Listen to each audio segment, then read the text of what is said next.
El procedimiento mostrado hasta esta parte del vídeo tiene el propósito de mostrar la manera como se calculan los resultados que más adelante formarán parte de una suma mayor, de un subtotal o de un total. Decíamos también hace unos momentos que la elección del procedimiento para la obtención de las cantidades depende de las preferencias personales de quien realiza la cuantificación. Supongamos que elegimos la manera que se anota en la segunda columna, la cual fue hecha a partir de las medidas a paños. Tomando en cuenta que esto es solamente una pequeña parte del procedimiento, vamos a modificar la forma de presentar los resultados para que quede en renglón en lugar de estar en columna. Por ello, desechemos el contenido de las otras dos columnas para enfocar la atención en la segunda columna de ellas, en la columna de en medio.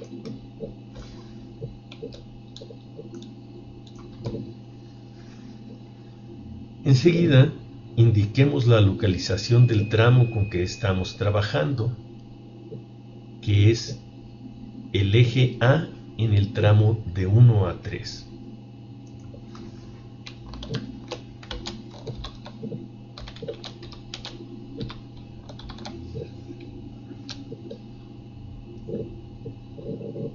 Esto lo hacemos en la columna correspondiente de la tabla que aparece en la parte de abajo. Ahora anotaremos en renglón las cantidades que ya teníamos en la columna anterior, que son 4 metros, 2 metros y la fórmula que significa 0.15 de cada muro por el total de 3 muros.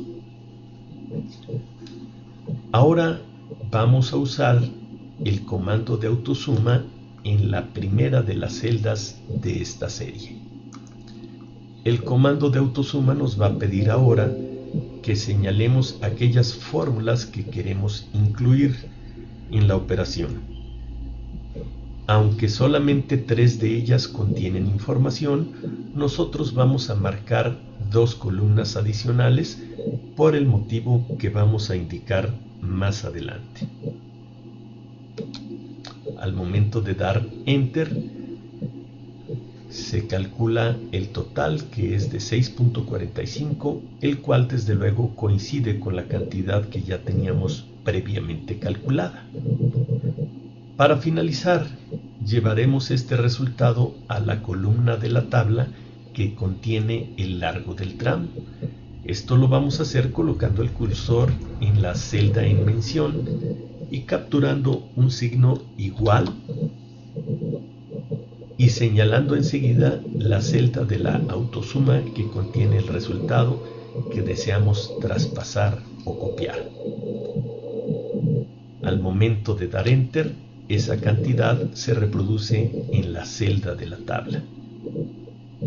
Esta operación con el signo igual, que podemos leer aquí en la barra de edición o en la barra de fórmulas, tiene como finalidad asegurar de que si por algún error en la medida, por algún error de captura o por cualquier otro motivo se modificara el contenido de algunas de estas celdas involucradas, el resultado se actualizará de manera automática al momento de pulsar la tecla Enter.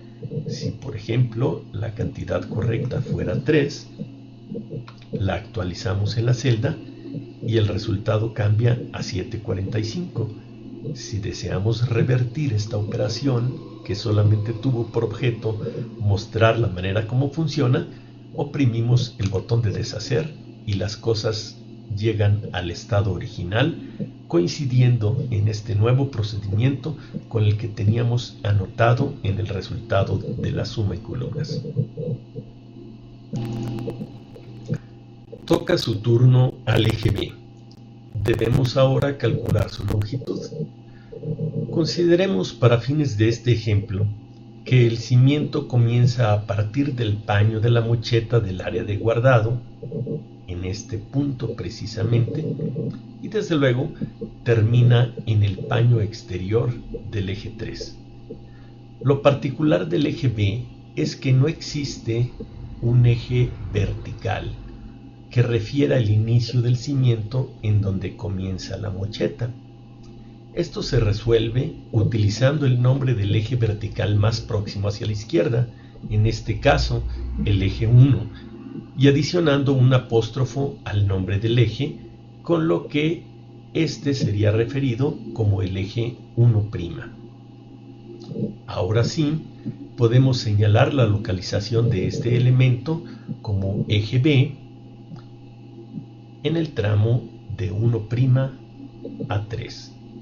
Y lo capturamos de esta manera en la celda de localización de la tabla.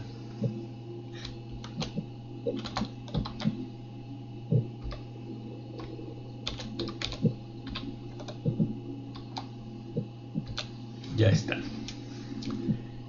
En el mismo renglón, pero debajo de las celdas que están marcadas con color verde, anotamos en primer lugar el ancho de el largo de la mocheta, que es de 0.70 metros.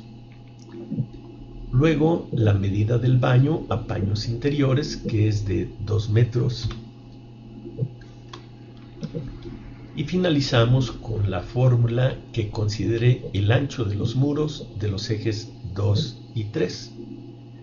Ya sabemos que comenzamos la fórmula con el signo igual, 0.15, que es el ancho de los muros, y consideramos dos muros, con lo que tenemos al dar Enter 0.30 centímetros, 0.30 metros. Luego nos colocamos en la celda que contiene la autosuma en el renglón anterior y la corremos hacia abajo como ya sabemos. Se nos totaliza la cantidad en 3 metros, el resultado de la suma de estas tres celdas. Enseguida pasamos a la tabla, a la celda del largo que contiene la fórmula con el signo igual, lo cual podemos observar aquí en la barra de fórmulas o en la barra de edición. Nos colocamos en la esquina inferior derecha y corremos la fórmula hacia abajo en la siguiente celda.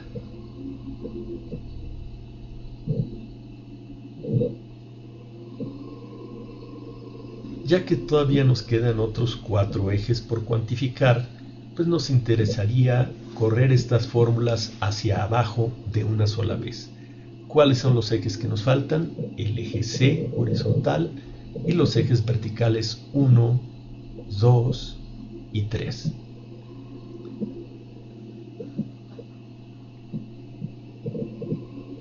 Para esto hagamos lo siguiente.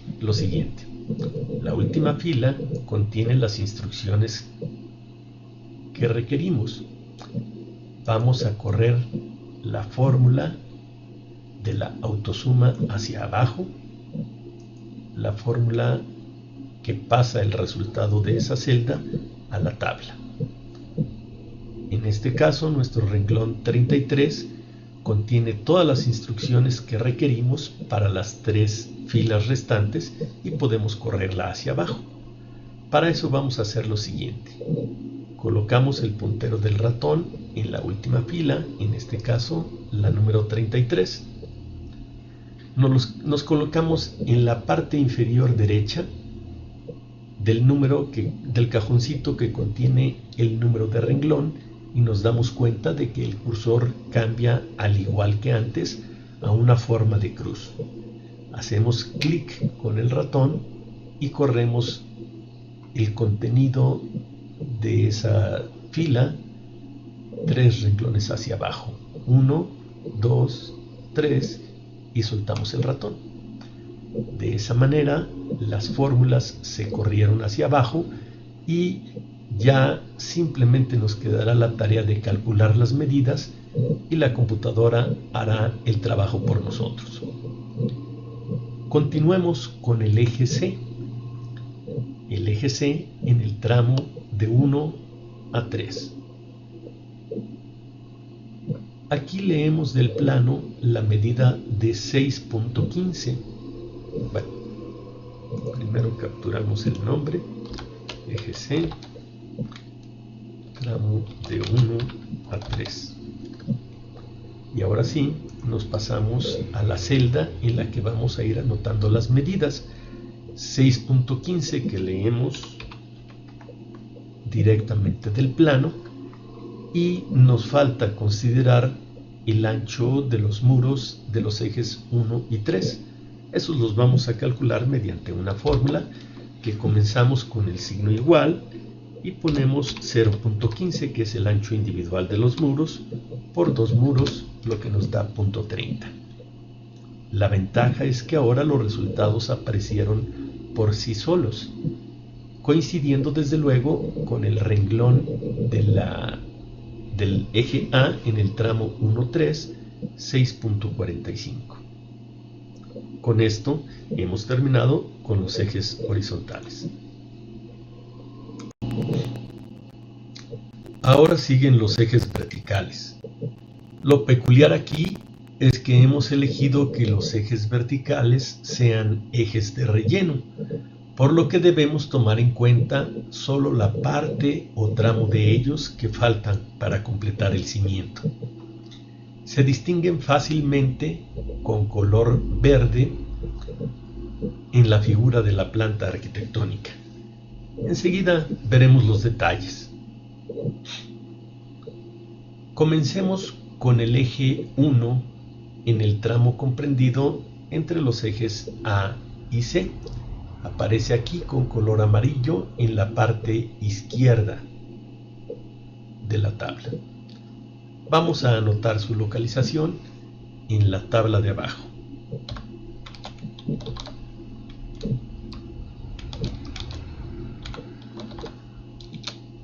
Ya está. Enseguida leemos del plano la medida de 4.10 metros y la capturamos. Así como los 0.15 metros por 2 correspondientes a los ejes A y C. Eso lo podemos ingresar con una fórmula. 0.15 por 2. El resultado que nos muestran las celdas de la autosuma y del largo es 440 metros. Alternativamente podríamos nosotros haber tomado la lectura de 4.40 metros que viene en el extremo derecho del plano, en el costado derecho, donde sí aparecen 3 columnas con datos acerca de las medidas, 3 columnas de cotas.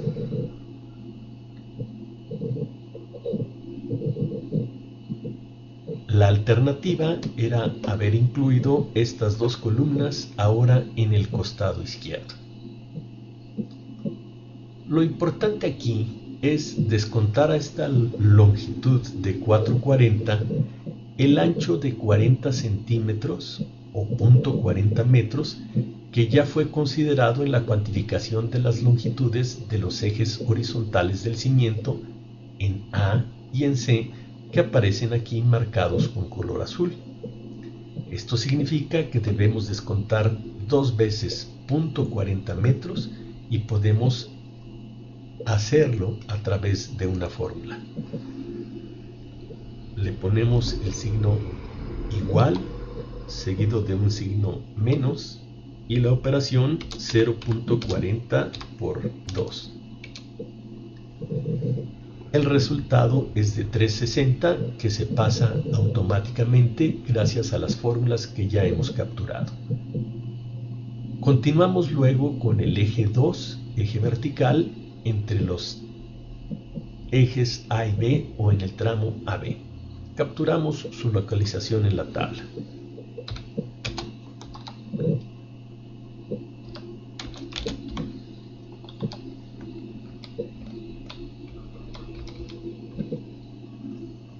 Lo peculiar de este tramo es que parte de un cimiento colindante y topa en el eje A y topa con un cimiento intermedio en el eje B. Por ello, debemos de tomar la medida del paño exterior del eje A hasta el centro del eje B. Esta medida está acotada en el plano como 3.175 en la segunda columna vertical de cotas y la llevamos a la tabla.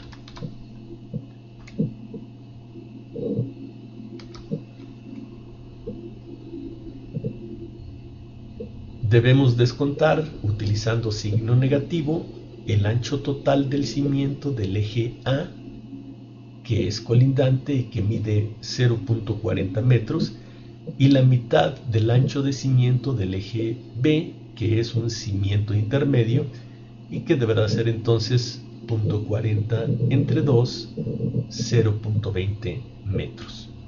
Lo anotamos aquí en la tabla. Menos 0.40 y menos 0.40 entre 2, o bien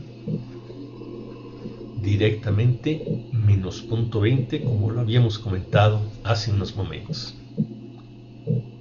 Por último, tenemos el eje 3, que está fragmentado en dos tramos, que podemos ver claramente aquí en la figura de la planta arquitectónica. Primero vamos a anotar su localización en la tabla. Ponemos eje 3 en el tramo desde A hasta C.